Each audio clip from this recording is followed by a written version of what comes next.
Pauline a investi 130 000 € pour un studio en plein centre de la station. On est dans un petit appartement que j'ai acheté l'année dernière, qu'on a tout rénové.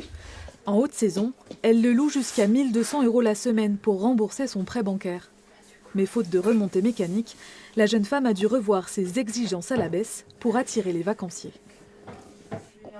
On baisse les prix pour les personnes qui veulent venir profiter de la montagne quand même, mais sans ski.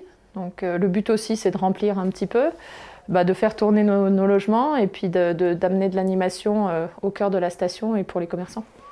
Loyer bradé, court séjour accepté, la stratégie des propriétaires de l'Alpe d'Huez semble avoir fonctionné. Pendant les vacances de Noël, la station fait le plein malgré les restrictions sanitaires. Chaque jour, les agents de l'Office de tourisme accueillent environ 300 personnes.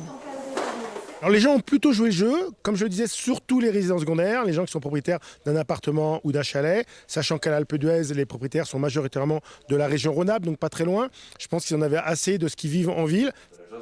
Grâce à des offres commerciales, ces agents immobiliers estiment avoir limité la casse pendant les fêtes de fin d'année.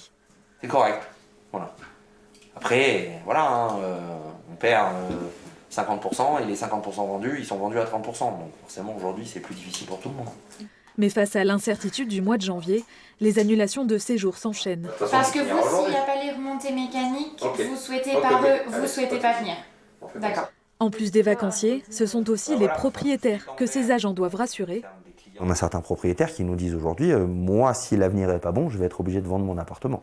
Alors, c'est pas grave en soi, puisqu'ils auront vendu le bien, mais c'est quand même un crève-cœur dans le sens où ils ont tout fait pour pouvoir investir à la montagne, et puis demain, on leur dit, vous pouvez pas payer, il faudra vendre.